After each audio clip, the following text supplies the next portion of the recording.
Good evening. Oh my gosh, somebody knows my name. Hello. See a bunch of people waving. Oh, Karen and Charles. My name is Christa Wessel, and I am an on-air host at All Classical Portland, which I'm sure you know is 89.9, right? Yay! You can tell your friends that they can listen online at allclassical.org. You can ask your smart speaker to play All Classical Portland. You can even download a mobile app. Okay, the plug is over now. Today's pre-concert talks, we're actually going to do two 15-minute talks. In 15 minutes, conductor Jun Märkl will be out to speak about the program. But the first 15 minutes, before she has to scurry away and warm up, is with our soloist tonight, violinist Simone Lamsma. Hello. Yay! Welcome back. You have been now visiting the Oregon Symphony. How many times do you think it is? I think this is my 5th time, Shoo. if I'm correct. So. And you are the newest artist in residence. Yes. That's fantastic. So she'll be back 2 more times over the course of 3 years, playing 3 times in 3 years. And tonight's performance is the Shostakovich Violin Concerto No. 1, which we'll speak about in just a moment. But first, artists in residence here at the Oregon Symphony tend to do a lot of outreach, and I'm imagining that's really difficult in this time of the pandemic. Have you been able to do much in your visit here? So of course it's a challenging time right now, including of course the activities that we had planned, but we still managed, I think, to do a couple of very nice things. Today I actually gave a master class for some great young musicians, which was a pleasure.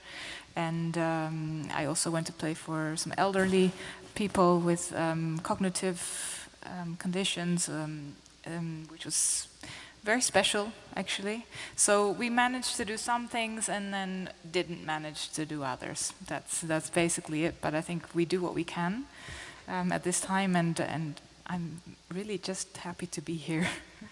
Amen. Yes. Can you talk a little bit about the second event that you said you played at the Mary Smith Center for elderly folks with cognitive? When you said that was very special, can you just share a little bit about that experience? Yeah, so it was a group of people with different kinds of conditions. So some people were very, very ill in a late stage, in their life, and then others had disease like dementia or Parkinson's or things like that. And so it was a mixed group of about only 7 people, and I always find that these people are somehow very honest and very spontaneous and open in their response. And music is just an incredible tool to connect with each other. And I think that's also what we felt a couple of days ago when I was there. And they even participated, in fact, in making music. So we were making music together even. And these kind of experiences just, I think, make you realize the power of music. Yes.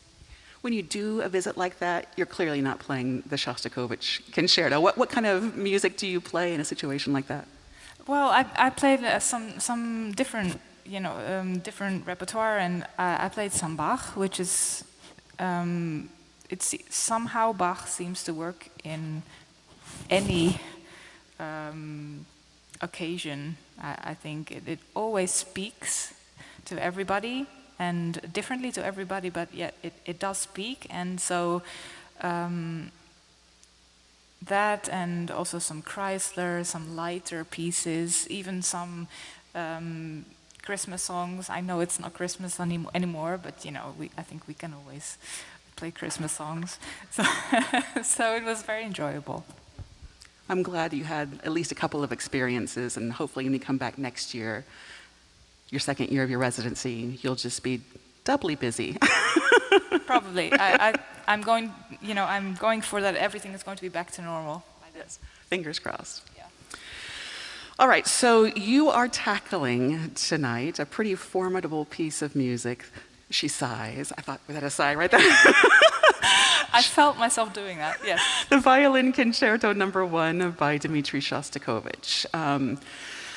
I think I heard that you've been playing this for quite a number of years. Has this been with you a long time? It has. It's a piece that I started playing when I was a teenager, and it immediately grabbed me. Hearing it, but also playing it. It's. I'm sure that everyone will feel the same. That it's such a journey, and it's really such a raw, emotional piece from beginning to end. So it's very draining, emotionally and physically, actually. So it's a challenge, but it's incredible what Shostakovich managed to put into this music. To me, it really feels like he put all of himself in there, but not just of himself and of his challenges, but also of the atmosphere that he must have been living in. So it's a combination of this just really dark atmosphere and also this incredible personal pain that he was suffering. And I think he brings these together in this piece of music, which is unbelievable, I find. You mentioned that offhandedly what was going on at the time and how that affected this violin concerto. He started writing it, and then it's like the rug got pulled out from beneath him. His music was forbidden to be played. He got fired from his job at the Leningrad Conservatory, all because his music wasn't. It was too. How would you call it? Too artsy, not patriotic enough. All under Stalin, and so he continued writing this, didn't he? When his world had just fallen apart. Yes, that's right, and he wrote several pieces like the Seventh Symphony, which were played, of course, and then pieces like this concerto, which he, for me, it's like he had to write this, but he had to put it in a drawer, and it was forbidden, as you say, and so it laid there waiting for 7 years before it was ever premiered. And there is a darkness about this concerto, although a couple of the movements are just frenetic, like really fast, and I don't even know how your fingers don't keep from flying off your hand, honestly. Yes, it's crazy. It's really crazy. I think it's somehow when Shostakovich, he sometimes writes this fast music where you get this feeling that somehow he's turning to the more positive side, yet it never really is. So there's always this underlying sarcasm and bitterness there. So I always feel that there's this underlying darkness. Yeah, I have to say, even when you feel it finally we might be going to the other side, but no. Yeah. But no. But no. This concerto is a little bit unusual. Most concertos have 3 movements. This one has 4. And he's gone so far as to give these 4 movements, kind of atypical names. Nocturne, scherzo, it's pretty typical, Passacaille, and burlesque is the final movement. Can you briefly kind of walk us through maybe the mood of each of these movements? Sure. So the piece starts, I think the first movement is really a kind of setting of the atmosphere. It's really very atmospheric.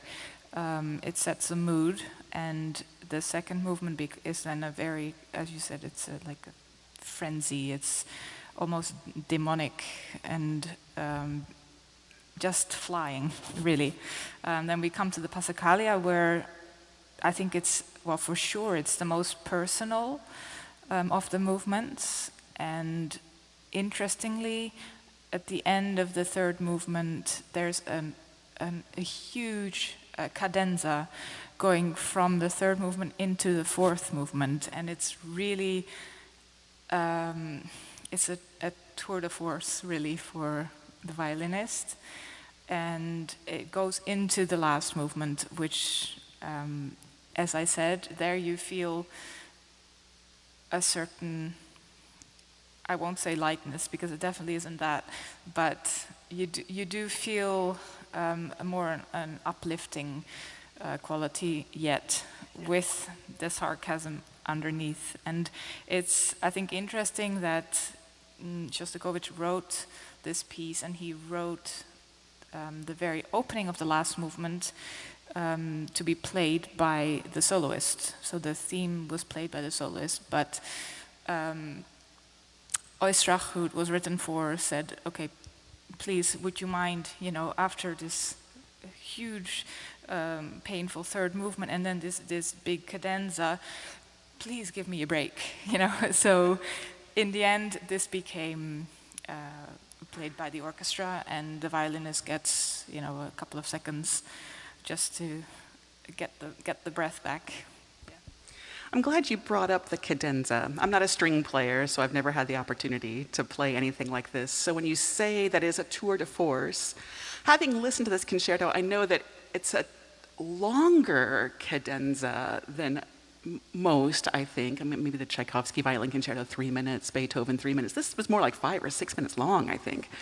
What else about that cadenza makes it such a tour de force other than the duration? It's the tension. So everything that has happened up to that point is already very, very emotionally taxing. But when you get to the cadenza, there is an additional build-up of tension that just continues and continues and continues. And I think that is what is the most challenging about it, and also the most draining. I can only imagine. And you're playing this 3 nights in a row, which to me is kind of astonishing. How do you prepare for like a 3-night run of a very draining, as you said, concerto? It's hard to say, really. Of course, I mean, I'm used to doing a lot of performing, and it's just a matter of looking after yourself, I think. So it's well, I wouldn't say as simple as that, but that's, for me, the most important thing is just to get enough sleep and to get good, healthy food, and make sure you recover from day to day.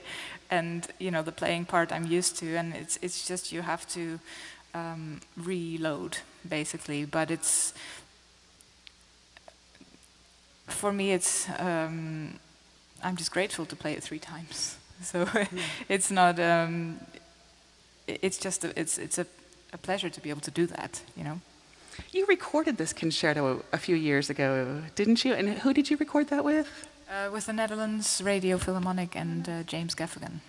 I've always been curious about what the experience is like playing the concerto with one orchestra versus playing it with another. Can you briefly talk about the experience playing with the Oregon Symphony? Yes, I mean, for me, the Oregon Symphony is a special group of musicians, and it's a special team also surrounding the musicians. And it's interesting, I think, how, of course, I travel from orchestra to orchestra, and I'm very sensitive to energy. And I think, once in a while you come across an orchestra where you feel this immediate connection, and it is something to do with the personalities here, and something to do with that we just match somehow. It's very direct communication, and very, very open, not just the orchestra, also the city, where I just feel very at home. And so this, when I come here, it feels like home to me. And you just don't have that so often. So when you come across that, I cherish that very much. Yeah. Aw. I know that you need to go warm up. I also noticed that you brought your violin out here with you. Yes. You don't want to let it out of your sight. It's still here. It's still there. You've been looking after it. I think I read that you play a Stradivarius, is that right? Yes, I'm very lucky with that. Yeah. Okay, so don't let that out of your sight. Maestro Märkl is waiting to come on to finish tonight's talk, but thank you so much for taking time. I know this is a big piece you need to prepare for, so I appreciate you taking the time to chat with us today. Pleasure. Simone Lamsma. Hope you enjoy. Thank you. Thank you.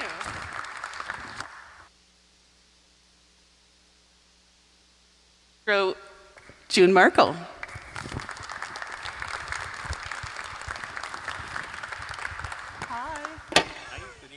Good evening.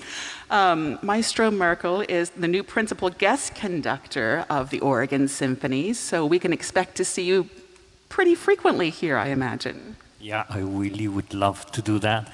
And this is a place where I really feel, as Simone said, there is a strong connection here. And not only to the orchestra, but I love the state. Nature person, and so I feel very welcomed and very comfortable here. I'm so glad. And I think I saw that you're coming back in the spring to conduct when Joshua Bell is soloing, so looking forward to that.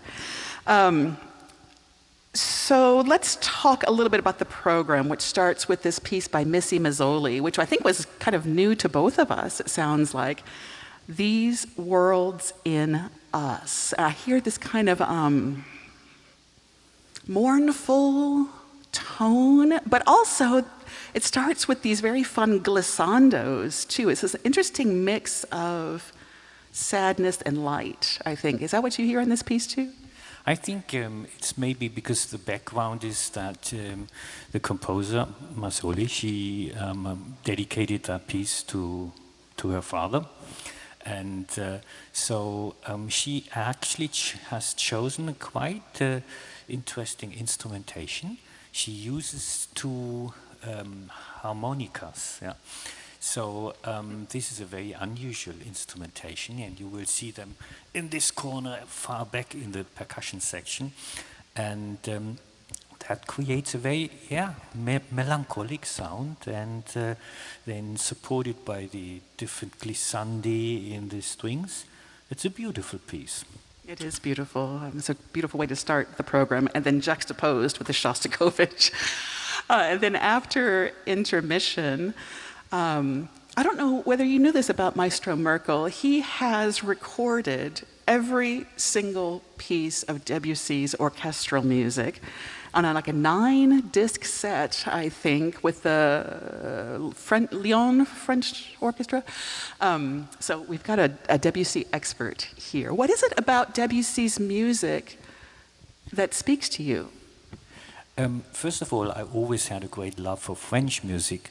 And I'm from Germany, so it's the neighbor country. And from history, we know that there were sometimes quite uneasy neighbors, but they had a lot of exchange in art. But it's very different French culture. And for me, Debussy was always very remarkable because his music, I found, is so different. And then later, when I studied his music, his letters, and so I found that he is probably the most important French composer starting from the middle of the 19th century into the 20th century. And the reason is that in the second half of the 19th century, French music was very much under the impression and influence of German music. So they were very heavily influenced by Richard Wagner and Liszt, tone poems, Richard Strauss. So that was kind of a very heavy burden on the French. And then they thought, okay, we have to take this influence and just change it into our thinking. So we had composers like Gounod or Massenet or Meyerbeer who just took those ideas coming from especially Wagner and did their own works. And then also because of political reasons. Germany and France went to war, 1870, 1871. Then the French, they lost the war, they lost territories, they lost their self-confidence, a little bit of the arrogance. And then they thought, oh, we have to find another way of finding our own specific culture. And Debussy was essential in that. He redefined what French music is. And he changed the path of French music completely. And that, I think, is so fascinating about him. He's not just one of the French composers, but he just turned the page. Yeah, you hear the word impressionism ascribed to Debussy's music a lot. Is that what you mean about turning the page? It became more colorful, more florid? Like, what exactly was this new type of music that he... It just didn't simply change. We just have to know that Debussy really knew the German style. So he went to Bayreuth, he watched the Tristan, he watched the Parzival, and he was very famous in the Paris cycles of the aristocracy. There, he would present like the Tristan. He was famous for being able to play the opera on the piano and sing with a cracky voice all the parts and just give everybody a feeling what this opera is about, all by memory. So he was really, he knew the stuff. And in his early period, he composed also a little bit in this style. And then also, then second half of 19th century, the nationalist idea arose in different parts of Europe. Then he said we have to go different direction. So I'm not going to write symphonies. I'm not going to write symphonic poems, and maybe not opera. He did write one, but that was not then his main business. He said, we in France are more about the smaller forms, the suites, the single dances, the shorter pieces. And then later, yes, okay, he wanted to write also. Is his last orchestral work. So I guess we can kind of see it as the summation of everything that he has ingested over the course of his life. But even though it is a large work, about a half an hour long, it is, as you said, broken into 3 different movements. And I just learned from the program book that 2 of those movements have never been performed here at the Oregon Symphony before. The love always goes to Iberia, the last movement of this suite. And so, oh gosh, I see we only have 5 minutes left. Let's walk through those 3 movements really quickly. Yes, there are 3 movements, and each one is dedicated to a different country. And this is a way of taking inspiration into his, let's say, style. He was always looking, what is the next step to develop our French music culture? So he took inspiration from different countries, and the first movement is dedicated to England and this strange country in the north. And yes, so when you hear the beginning of this, it's really very, there is no texture. There is one, but it's just like one sound, like the fog. I always say, England, that's the country where the sun never shines. It's only about fog and mist and rain, not too, but it's kind of a little bit like this, yes? And that you can feel here in the beginning of this first movement. And the second piece, the Ronde de Printemps, this is dedicated to France, and there are a lot of folk songs, even children's songs in this dance. Ronde is a round dance. People would dance in a big circle and have a good time. And so that's something which has a lot of dance structure, and it's very energetic and happy movement. But people usually don't appreciate that so much. They just go more for the flashy Iberia. And Iberia is, of course, Spain.